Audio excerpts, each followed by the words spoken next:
की त्याच्यात आषाढी एकादशीला पांडुरंगाचं रूप तुमच्या समोर आहे आणि रुक्मिणी म्हणजे त्यांच्या पत्नीना, अशोक खरा त्यांच्या पत्नीना त्या पांडुरंगाची रुक्मिणी म्हणतात. थर्ड क्लास रुपाली चाकणकर, म्हणजे मला ना सौम्य शब्द आता वापरता येणार नाही तुमच्यासाठी. तुम्ही थर्ड क्लास आहात.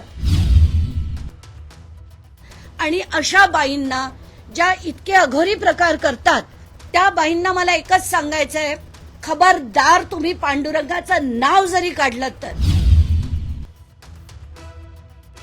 माझा स्ट्रॉंग आक्षेप सगळ्या राजकारण्यांवर तर नक्कीच आहे, पण अशा महिला आयोगाच्या ज्या अध्यक्ष आहेत त्यांनी काय म्हटलं हे ऐकून मी आत्ताच माध्यमांना त्याचा एक व्हिडिओ दिलाय.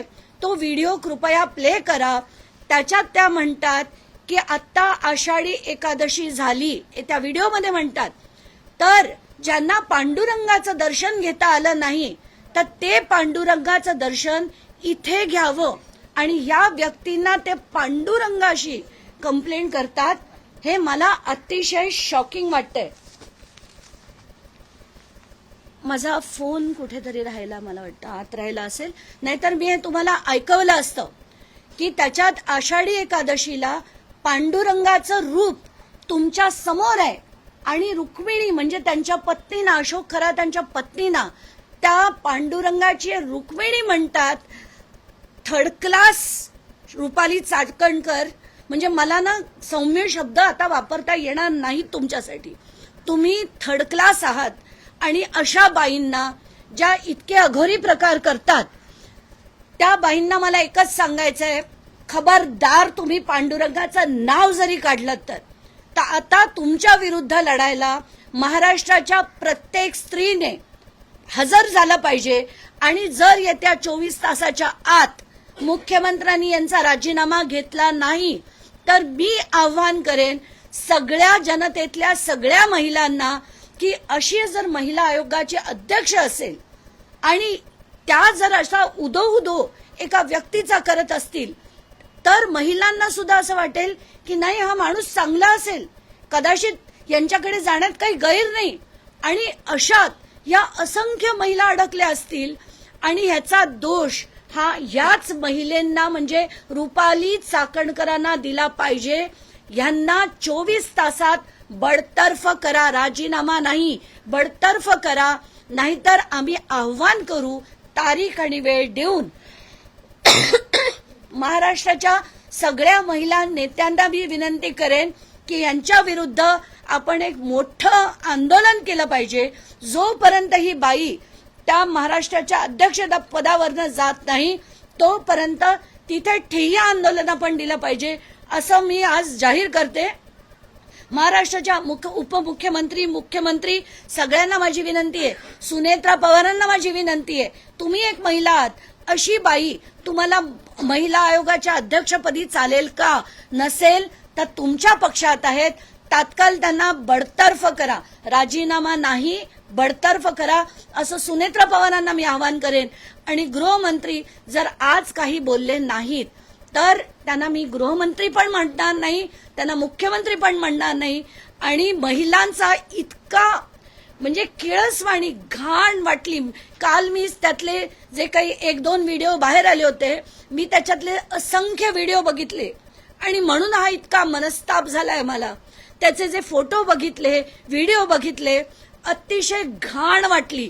त्याचे पीडित लोकांशी जेव्हा बोलले खूप घाण वाटली. आणि मला असं वाटतंय आत्ताच्या घटकेला ताबडतोब रुपाली चाकणकरांचा राजीनामा, त्यांना अटक, त्यांची चौकशी ही तात्काळ झाली पाहिजे. मला असं कळलं की रुपाली ठोंबरे पाटीलांनी काही विधान केलंय की त्या फरार झाल्यात का, पाताळात गेल्या असतील तरी तिथून शोधा त्यांना आणि त्यांना शिक्षा झाली पाहिजे. आत्ताच्या घटकेला मला एक आणि ऐकवायचंय,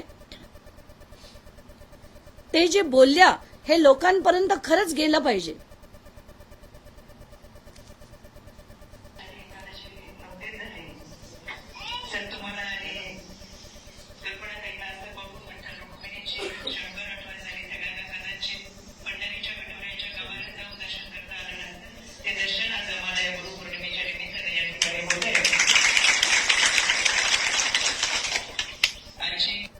या बोलूच कशा शकल्या? पांडुरंग आमचं आराध्य दैवत आहे, गणपती आणि पांडुरंग.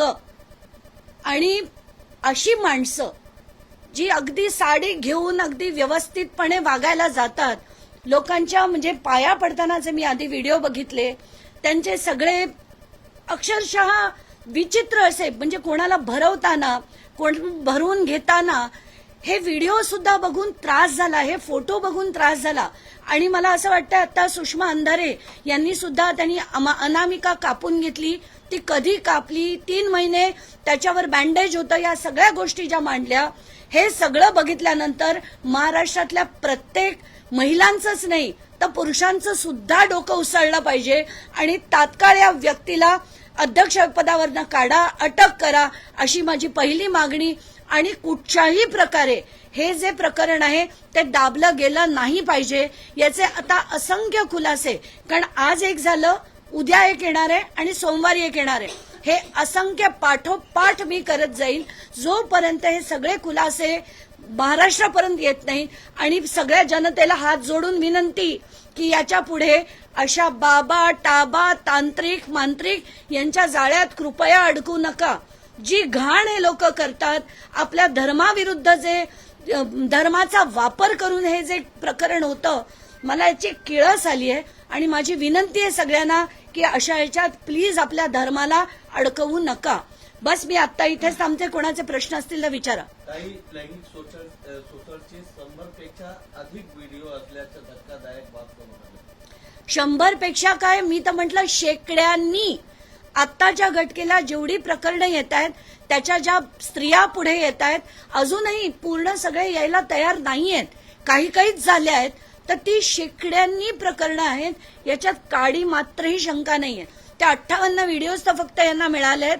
माझ्याकडे जे, जर कोणी मला आत्ताच्या घटकेला, मी एक सायबर एक्सपर्ट शोधतीये की एक डेटा हार्ड ड्राईव्ह मधनं डिलीट करण्यात आलाय, तो रिट्रीव्ह करण्यासाठी जर काही प्रयत्न आमचे चालू आहेत, ते जर झाले तर हे सगळं प्रकरण काहीच्या काही मोठं होणार आहे. काही असे आरोप करण्यात येतात आहे की अजित पवारांच्या बंगल्याबाहेर देखील काही तंत्रमंत्र करण्यात आलं होतं, त्याचा देखील या सगळ्याशी संबंध आहे? नाही, आताच्या घटकेला ऐकावं ते नवलच अशी स्थिती आहे. अजित पवारांच्या घराच्या बाहेर जर असे काही तंत्रमंत्र झाले होते, कारण मला जी माहिती मिळाली होती तर बारामतीच्या रस्त्यात तिथे मध्ये काही गोष्टी, म्हणजे तो खरं तर अतिशय सिंगापूर सारखा पॉश रस्ता, त्याच्यामध्ये तंत्रमंत्र झाली होती. ही मी तेव्हा बातमी ऐकली होती. म्हणजे मला वाटतं 28 तारखेला त्यांना, मी आजही म्हणते की त्यांचा ऍक्सिडेंट हा केवळ ऍक्सिडेंट नव्हता, तर त्याच्या 2च दिवसाच्या नंतर मला एका खात्रीलायक सोर्सकडनं कळलं होतं की बारामतीच्या मेन रोडवर अशा सगळ्या अघोरी प्रकार झालेले होते. आता याच्यात त्यांच्या घराबाहेर होते की नाही हे मला नाही माहिती, पण हे जर होत असेल ना तर अतिशय हॉरिबल होते. नीरज जाधव करून खरातांचा तो देखील या सगळ्याचा मास्टरमाइंड आहे असं आत्ताच्या घटकेला ते देखील नाव माझ्याकडे आलंय. पण जसं मी म्हटलं, काल एक तर ते व्हिडिओ बघून आणि त्याच्यातले फोटो बघून डोकं इतकं बधीर झालंय. त्याची ही सगळी माहिती, म्हणजे ते ओशनो जल काय, ओशनो प्रे काय, सिद्ध प्रे काय, हे सगळं ऐकून ना डोकं खरंच बधीर झालंय. आणि अशी अघोरी प्रकार करणारी जी माणसं आहेत त्यांना आजपर्यंत, म्हणजे इतका वेळ का लागला आपल्याला शोधायला, आणि खरंच काय बोलावं माझ्याकडे आता शब्द नाही. नेत्यांचे फोटो समोर येत आहेत, असंख्य समजायचं का? म्हणजे त्याच्यात ते दोषी आहेत असं समजायचं का? कारण असंही आहे, काही जणांनी अशी भेट घेतली, काही जणांच्या संपर्कातही नव्हते, तर काही जण त्यांना वारंवार भेटायचे. एक्झॅक्टली. आता आम्हाला मला जी माहिती मिळतेय ती अशी आहे की काही राजकारणी त्यांच्याकडे अगदी नुसतं सल्ला घ्यायला किंवा अमुक करायला जायचे, पण काही राजकारणी गाड्या पाठवून जो हा ओशनो जल हे त्यांच्याकडनं घ्यायची, ती नावं सुद्धा आली आहेत. पण मला खरंच इतकी किळस येते की कसं बोलावं आता हे देखील सुचत नाहीयेत. पण महाराष्ट्रातली सगळी टॉप नावं आहेत, एवढं मात्र खरंच म्हणावं असं वाटतंय. हे जे काही उष्ण जल आहे किंवा ज्या काही, हाच त्यांच्या पैसे मिळवण्याचा मूळ स्रोत होता का? बिलकुल. आणि त्याच्यातला जसं मी म्हटलं, तिरुपती बालाजी ट्रस्टचे जे ट्रस्टी होते ते तर हेलिकॉप्टर पाठवून हे उष्णजल घेऊन जायचे. हे जेव्हा कळलं तेव्हा खरंच सुचलं नाही की आपण तिरुपती बालाजी ट्रस्टवर असणारे ट्रस्टी कसे असायला हवेत आणि ते काय करतायत हे सगळं ऐकून ना खरंच किळस यायला लागली. मला राजकारणाचीच किळस यायला लागली. एवढंच नाही तर जेवढे राजकारणी आणि त्याच्यात महाराष्ट्राची मोठी मोठी नावं आहेत हे ऐकल्यानंतर तर फारच धक्कादायक वाटलं. पण ते नेव्हीमध्ये होते तर आता पेन्शन वगैरे त्यांची सुरू असणार जे काही असणार तर ती पण बंद करायला पाहिजे का केंद्र सरकारने? काय सांगाल कशा पद्धतीने? नाही, पेन्शन म्हणजे त्यांचा दिवसाचा खर्च असेल तो. तर मला असं वाटतं की यांची सगळी प्रॉपर्टी, मी आता माध्यमांना त्यांचं पॅन कार्ड सुद्धा देणार आहे की त्याची माहिती, आणि ते मी सदानंद दातेंना पण देणार आहे. इन्कम टॅक्स अथॉरिटीजकडनं असली नसलेली सगळी त्यांची प्रॉपर्टी ही जप्त होऊन सरकार जमा झाली पाहिजे, अशीच माझी मागणी आहे. काही हेच प्रकरण आहे, असं खराब प्रकरण नाही. याच्यामध्ये अनेक प्रकरणांमध्ये रुपाली चाकणकर वादातीत राहिलेले आहे. पण त्यांना पदोपदी का वाचवलं जातंय हाच सगळ्यात मुळात मोठा प्रश्न आहे. की जे प्रकरण होतं आत्ताच्या घटकेला आपण बघतो, वैष्णवी हगवणे प्रकरण असो, त्यानंतर जेवढी प्रकरणं झाली त्याच्यात या बाईंनी काय भूमिका घेतली. आजपर्यंत वैष्णवी हगवणेच्या वडिलांना विचारा. आम्ही अक्षरशः आठवड्यातनं 2दा बोलतो. प्रत्येक हिअरिंगला मी फॉलोअप घेते, मी कोणी नसताना. तर ह्या एवढ्या महिला आयोगाच्या अध्यक्षा काय करतायत असा प्रश्न पडतो. प्रत्येक ठिकाणी त्यांची कॉन्ट्रोवर्सी आफ्टर कॉन्ट्रोवर्सी ऐकायला येते. आता तर हा कळस झाला आणि आता जर कोणी यांचा राजीनामा घेतला नाही तर तो घ्यायला भाग पाडायला महाराष्ट्राच्या सक्षम महिलांनी पुढे आलं पाहिजे असं मला वाटतं. तर तुम्ही डेप्युटी डायरेक्टरचा एक उल्लेख केला, ते कुठच्या विभागात आहेत आणि कुठच्या किती प्रॉपर्टीज मध्ये ते त्यांच्या सोबत आहेत? मला त्यांचं डेप्युटी डायरेक्टर नाही आहे, ते डेप्युटी कलेक्टर आहेत आणि ते डेप्युटी कलेक्टर मुंबईत कार्यरत आहेत. त्यांचं मला खरं नाव घेणं चुकीचं होईल कारण ते आता गव्हर्नमेंटच्या पोस्टवर आहेत.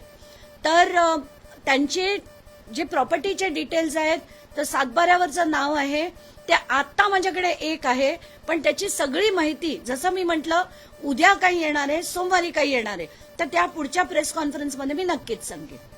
धन्यवाद. ज्या पद्धतीने राजकीय नेते वगैरे ते सगळे तर ह्या बोलण्याच्या मागे लागतात, लोकांना दोष वाटत नाही तेही या सगळ्यांना बळी पडतात. नाही, पण असंच होतं ना. आता जर बाहेर जो बोर्ड लावलेला आहे त्याच्यात रुपाली चाकणकर 4थ्या नंबरवर आहेत, त्याच्यात खाली त्यांचं पद पण लिहिलेलं आहे की त्या महिला आयोगाच्या अध्यक्ष आहेत म्हणून.